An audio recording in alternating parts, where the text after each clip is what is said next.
Assalamualaikum warahmatullahi wabarakatuh. Sampurasun wargi dulur baraya sadayana, tepang dangudi sareng simkuring Mang Ian Kidemang Gunung Halu dina acara anu maneh nyaeta dongeng Sunda. Dongeng zaman kiwari ala kiwari anu nyarioskeun lalakon kahirupan mangsa bihari atanapi kabaheulaan. Kumaha dararamang pala wargi sadayana atuh mugi aya dina ginanjar kawilujengan rahayu berkah salamet amin ya Allah ya rabbal alamin. Dina waktos ieu simkuring sejak neraskeun hanca nu katunda dina pedaran dongeng anu judulna Saninten Emas bagian ka-18 karya Kang Rompisnya atanapi Kang Yepi Cahyadi nu kasep teh anu cengos teh nya. Kumaha salajengna ieu lalakon mahya teh ulah ka mana-mana tetep manco di channel YouTube-na Dongeng Sunda Mang Ian. Namung satacana dilajeng kade ulah hilap nu tacan subscribe kana YouTube-na Dongeng Sunda Mang Ian mangga di subscribe heula supados tiasa kenging notifikasi kanggo satiap jajar carita nu salajengna oge nu sanesna nya.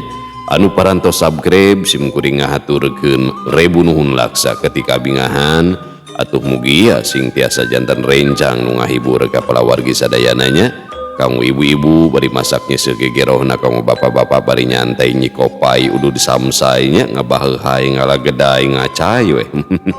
Oge di padamelanana di tempat konveksi bari ngajahit motong ngobrasna nya di pasar, di pabrik, di kantor, di tempat cukur, di perjalanan bari nyupirannya.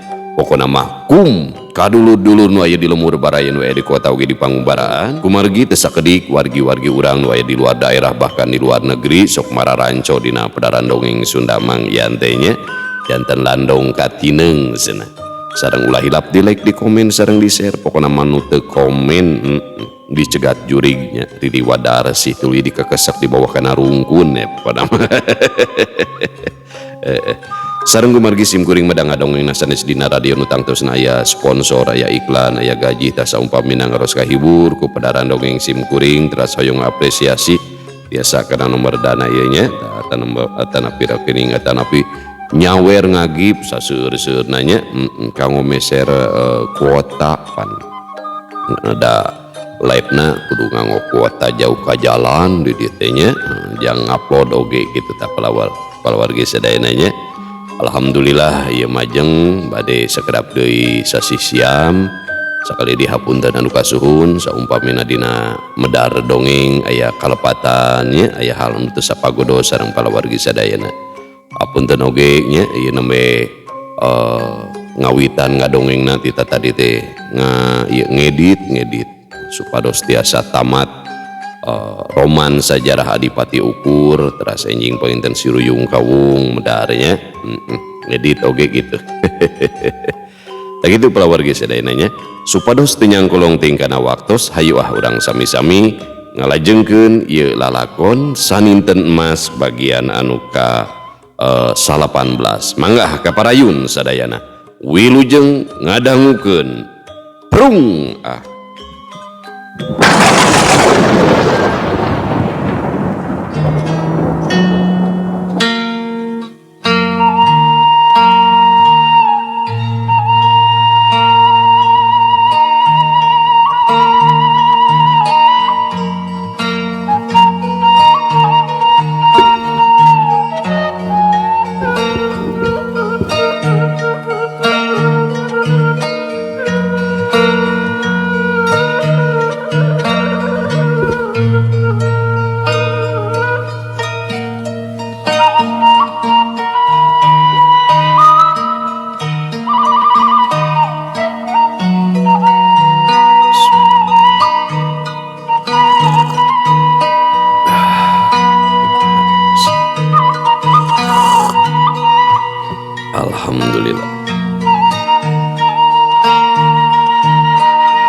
Malikan deui lalakon ka tukang nyaeta Aki Muhdi anu indi ti lembur Bingbin.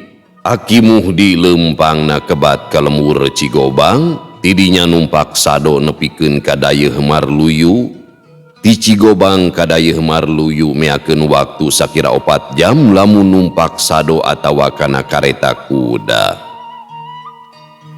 Teu kacatur di jalana, Aki Muhdi geus anjog ka dayeuh Marluyu. Inyana gura-giru nepungan adi saguruna anu ngaranna Nyai Sungsang. Kangaranan dayeuh geus tang tukayaan di dinya teh ka Cidaramena, anu dagang pating jalajar, anu balanja balawiri ti suklak ti siklukna, sado jeung kareta kuda pating geuleuyeung minuhan marga dayeuh Marluyu. Telila di antarana Aki Muhdi geus anjog ka hiji imah anu kawilang gede jeung raresi. Eta pisan imahna Nyai Sungsang adi saguruna Aki Muhdi. Aki Muhdi uluk salam bari keketro kana panto. Ti jero imah aya nu nembalan marengan ngerketna sora panto anu dibuka. Brai panto muka,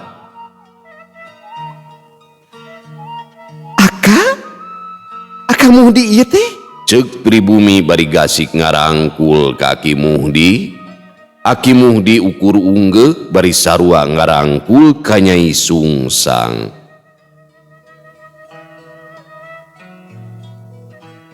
Sajongjonan mah duanana taya nu cacarita anteng ngalubar ka sono. Be, lawas ti lawas. Aka Muhdi nemeh sumping deui. Hayu Aka, linggi.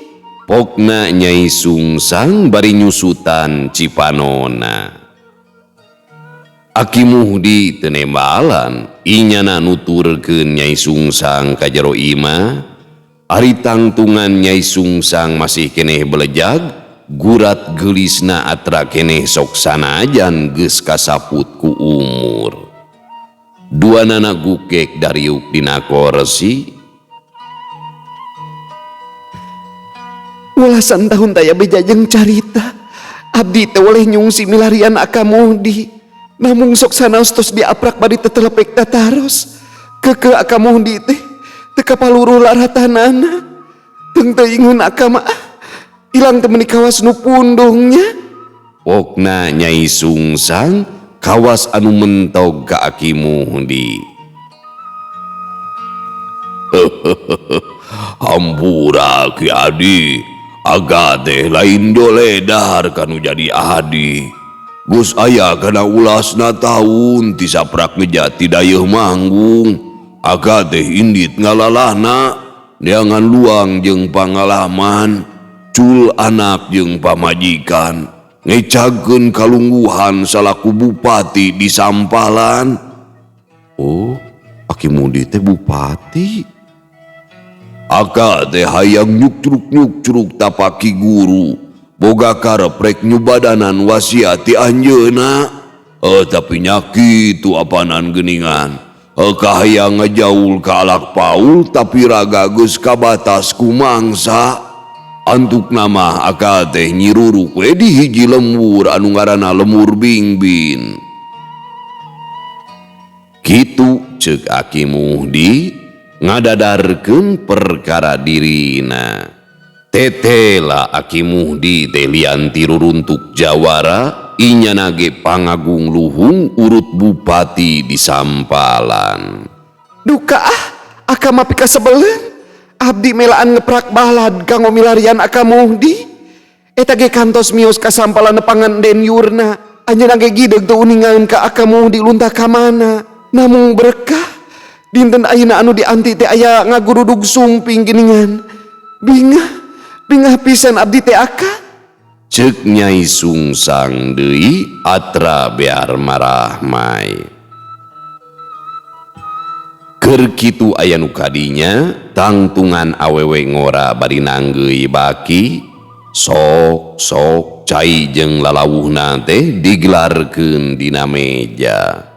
Cacap nunda susuguhna eta awewe gasik munjungan ka Aki Muhdi. Saha ieu teh Ki Adi?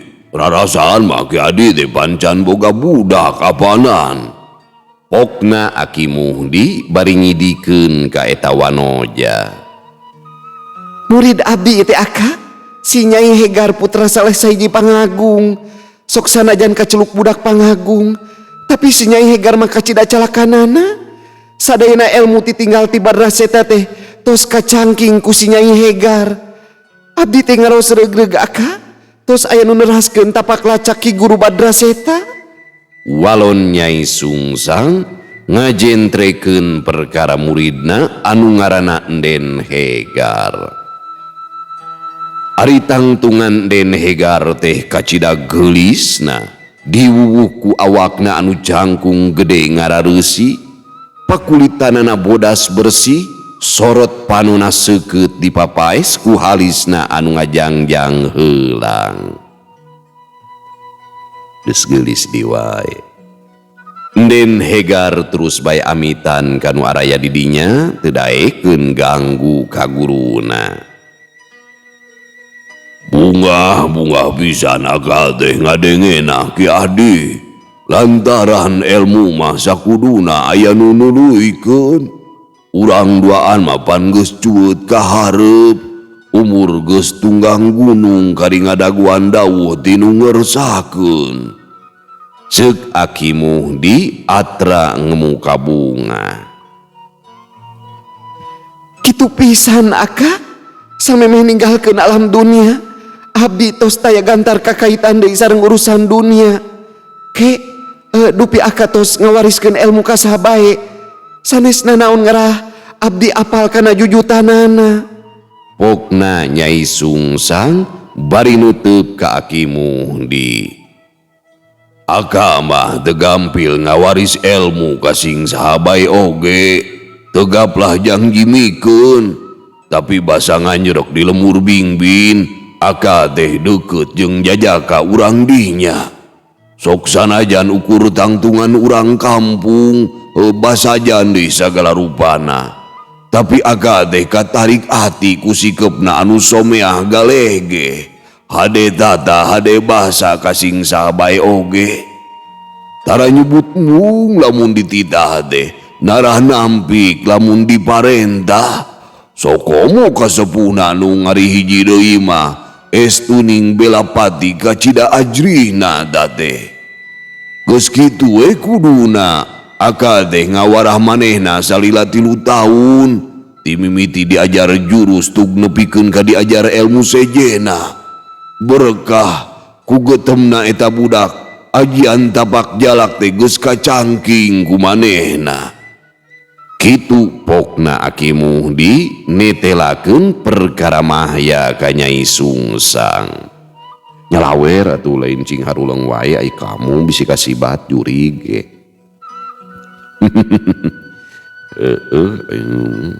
Ya tuh jang muli-muli kuota tuh pan urang teh lumayan. Be, ku tante kitu Aka. Abdi teh ngiring bingah ngadanguna. Sakawit mah pangna abdi nyusul-nyusul ka Aka teh bade murihit perkawis ajian tapak jalak. Maksad teh kanggo si Nyai Hegar. Namun ari tos aya nu nyangking mah abdi ge ngaraos regreg. Dina sejen waktos mawayahna murid Aka teh kedah dicana ka dieu ngarawano. Bisi bae abdi sareng anu sanesna mendah karerepet. Aya geusan baku kumaha. Bingah pisan abdi teh Aka. Ceuk Nyai Sungsang nemrakeun kabunga hatena. Keun dina hiji waktu mah ku Aka rek dibawa ka dieu Ki Adi. Aka teh ngahaja datang ka dieu, lintang ti ngarasa sono ka Ki Adi. Oge aya perkara anu rek dibadamikeun. Sautikna Ki Adi oge kungsi ngadenge meureunhan. Lamun di sababaraha lemur geus aya kajadian Rajapati. Eta Rajapati teh mawa ciciren anu nyata, nyaeta jajantungna gorowong tapak ngorowot. Anu hartina aya jalma keur muhid kana ilmu kasilumanan rahayuning urip. Samemeh aya kajadian Rajapati, geus aya tanggara ku ayana ora ilok-lok anu nembongan. Kapan harita pun guru kungsi nyarita, lamun ora ilok-lok geus nembongan, cirining aya jalma keur muhid kana ilmu kasilumanan rahayuning urip. Aga teh ngarasa melang, sabab ilmu rahayuning urip depan ukur bisa kabendeng ku ilmu prahasta sangkala. Sedangkan anu miboga ilmu prahasta sangkala lintang tipun guru ku anjeun. Tah eta anu rek disawalakeun jeung Ki Adi teh. Pokna Aki Muhdi ngebrehkeun pamaksudanana ka adi saguruna. Tapaleun nya gamun muridna mah ya geus bisa ngabendeng, bahkan ngacleng anu boga ilmuna ge tutung sabelah pan nya. Leres pisan Aka, abdi tos nguping kana eta wartos. Samalih abdi ge kantos mewarangan si Nyai Hegar kanggo nalungtik susuganan bae aya lacak anu kapaluru. Namung lebeng Aka, si Nyai Hegar teu kantos menakan tapak lacakna. Hartosna mah jalma anu muhid kana eta ilmu teh kalintang rikipna. Teu janji asal ngulayaban milarian wadal ka unggah lembur. Eta maksud Aka bade kumaha? Nah tos gaduh arancang kitu. Abdi masih jang iringan bae Aka. Walon Nyai Sungsang netelakeun ka Aki Muhdi. Ari rancang mah can boga Ki Adi, tapi rek nalingakeun we kalayan lantip, sokuna kana paribasa, ngabitur narah karasa ngadeleg taya katara. Jadi Aka teh rek badami heula jeung murid Aka, susuganan bae bisa ngungkulan kana ieu pasualan. Laina naon, ngarah teu mingkin nerekab leuwih parna kadituna.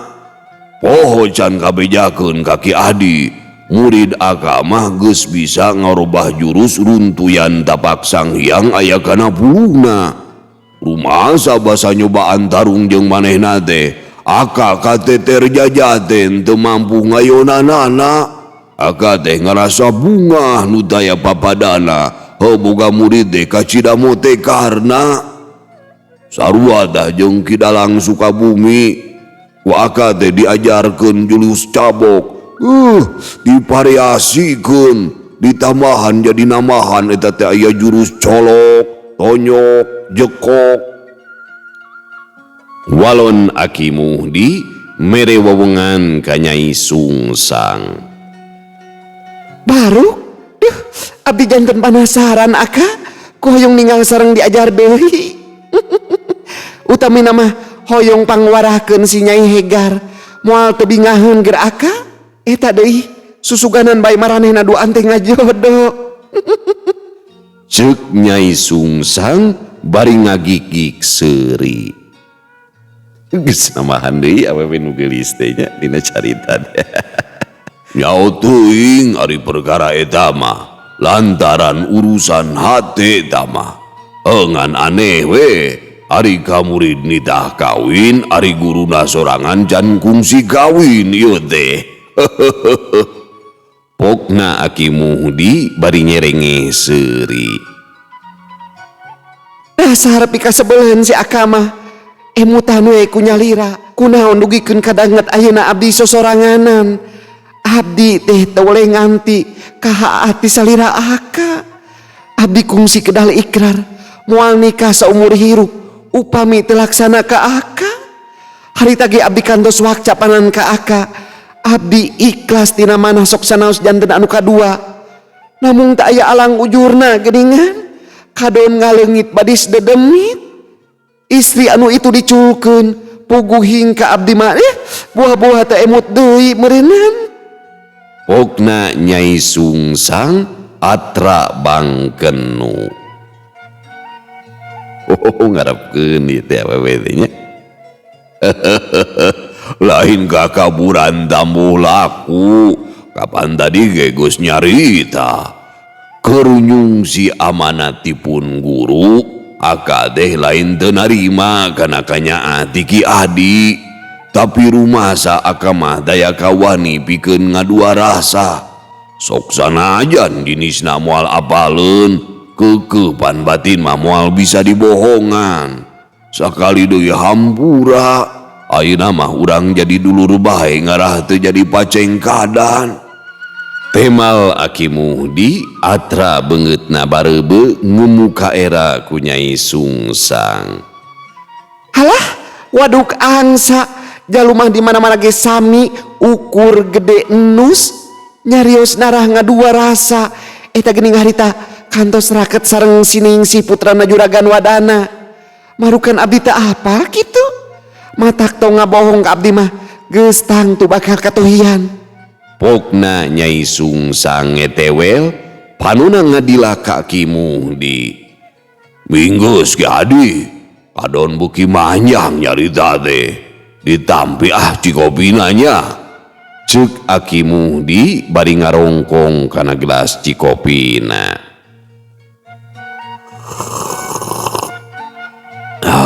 Alhamdulillah.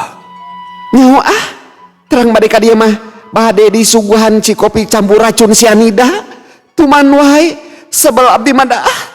Pokna Nyai Sungsang beuki amek ka Aki Muhdi. Pancan usum sianida banyak. Aki Muhdi teu nembalan, jongjon bae ngahanca lalawuhna. Kitu da ari rumah sate, api-api teu kareunge. Padahal hatena mah surak asa meunang da teh. Pujit aing mah. Mun teras mah hayang ngrekeb dah. Nyai Sungsang terus bae noroweco ngabudalkeun unek-unekna ka Aki Muhdi.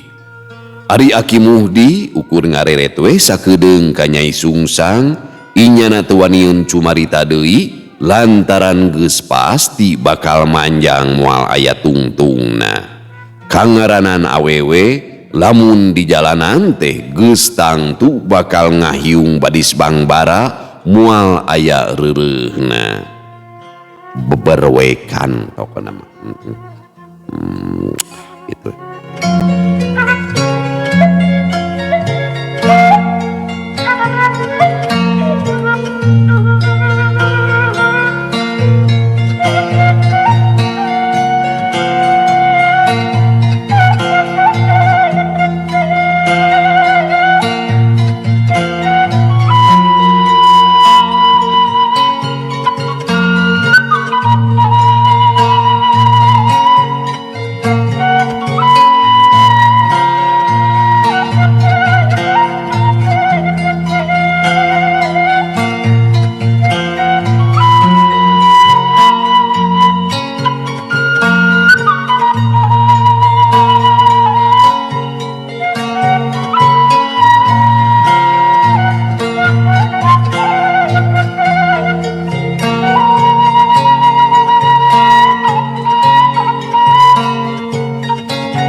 Tah palawargi sadayananya sim kuring mah dina carita saninten emas Dewi Skartaji leres-leres tacan terang caritana janten dimana sim kuring ngadongeng teh sami gitu nuju menikmati caritana jadi terang bakal aya saha bakal kumaha teh janten pas maca pas ngadongeng gitu teu pernah diaos heula satacana jadi sok resep gitunya sok milu komen atau milu baper gitu pami dina live mah gitu.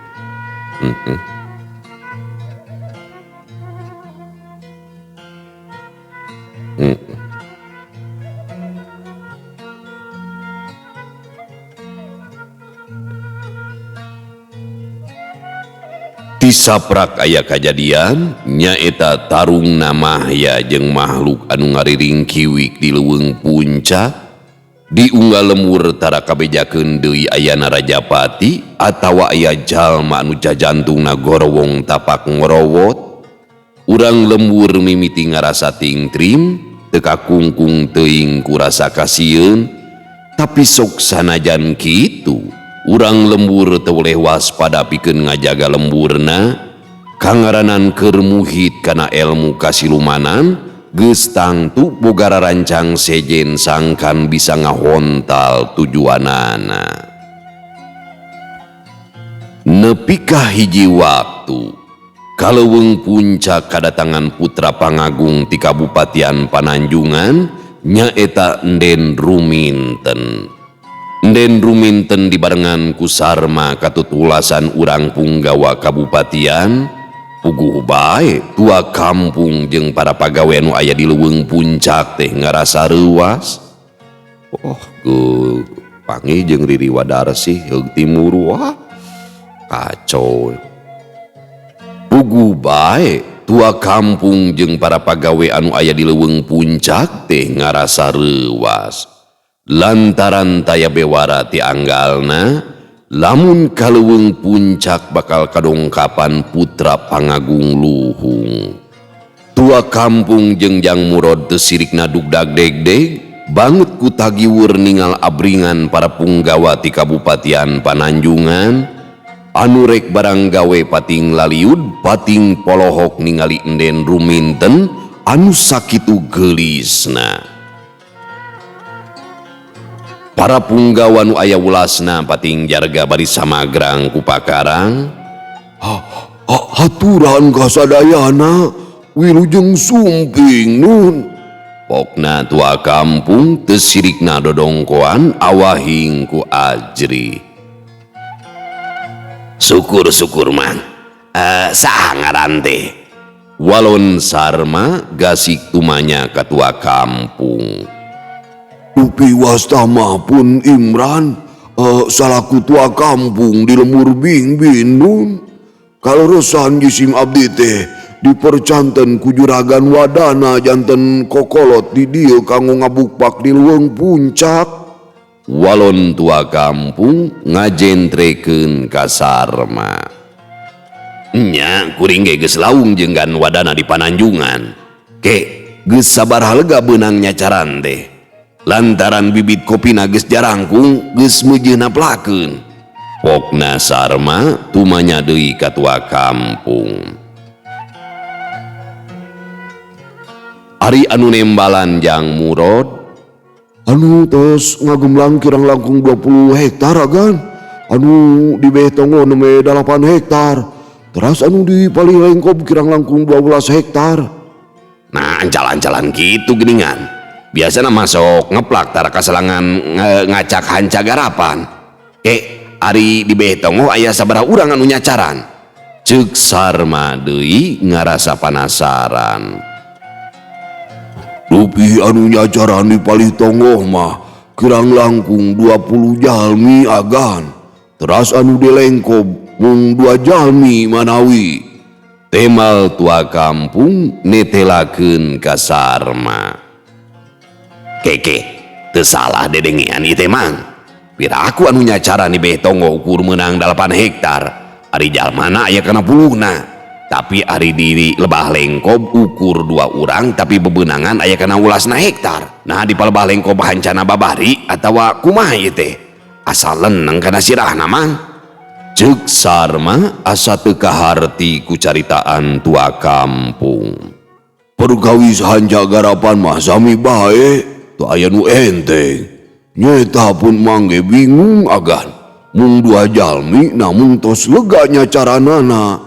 Lintang ti lega teh nyacarana ge dihideungkeun. Janten kantun melakan bae teu kedah dikeusrik deui. Walon tua kampung ngajentrekeun deui ka Sarma. Hari itu piraku teu apal mang. Kapan unggal poe ge diduk-dukan ditungguan ku amang apanan. Asa beuki bulan kana sirahna ngadenge kieu mah. Ke ari Den Maya di mana digawena mang? Ceuk Sarma asa beuki baluweung ngadenge caritaan tua kampung. Den Maya. Tua kampung ngareret heula ka Jang Murod. Jang Murod gasik ngawakca. Hapunten agan, maksana Den Maya anu mananya? Di dieu mah aya ge Jang Maya. Ari di dieu ngaran Maya aya sabaraha urang Jang?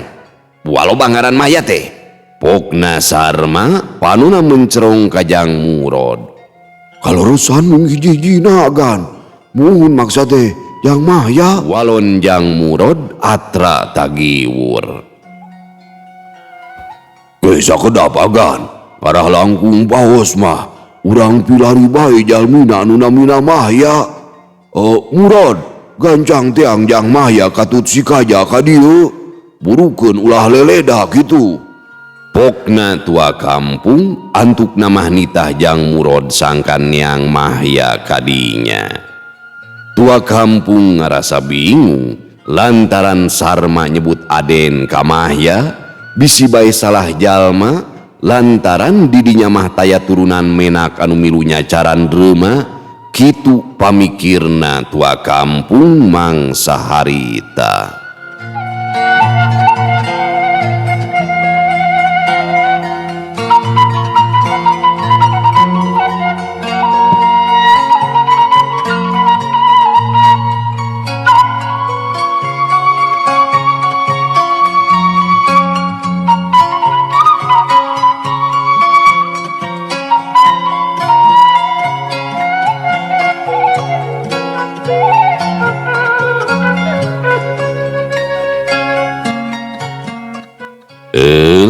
Pamiarsa sadayana waktosna parantos teu nyekapan deui nya beuki rame we ieu carita saninten emas teh nya.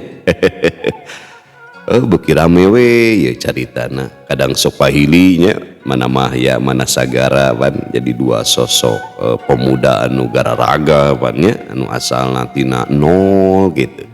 Anu asalna pamuda biasa gitu lain karena sabab bunghar atau gagah atau kumaha duh hatur nuhun aja ya nya.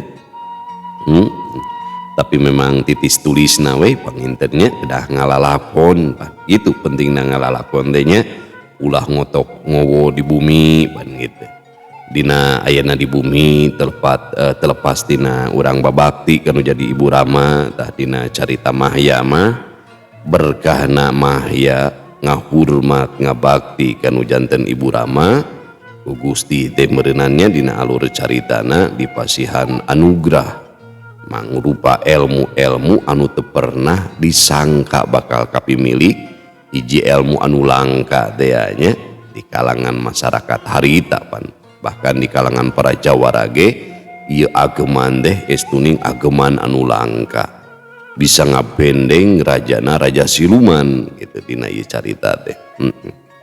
Luar biasanya mana eta we istri geus teu gogoda we da kitu nya dina dongeng boh dina kahirupan nyata jol deui istri teh nya aya naon teh namanya teh den saninten beunah saninten den ruminten nya ras tadi den hegar nya can nyai ieu Riri Wadarsi gogoda itu dah moal pasti nak gogoda beki luhur pangkat jabatan beki luhur ilmunya beki luhur dunia beki gede gogoda terutama ke lalaki mah daya deui istri mata kurang sering ngabandungannya suur lalaki-lalaki anu gararaga para pejabat anu luhur pangkatna ngagejret ku istri mah nya. Mata kulah kabobodo tenjo kasamaran tinggal ku rupa geulis ku kulit anu mulus buat tidinya urang awal tijalikeunna dina kahirupan teh nya. Sakitu anu kapihatur hapunten anu kasuhun bobot sapanon carang sapakan cag urang tunda di hanyuang siang urang teuneun di haneulem sieum paranti nyokot ninggalkeun mangsa datang kasamper deui. Wallahu muwaffiq ila aqwamit thoriq. Wassalamualaikum warahmatullahi wabarakatuh.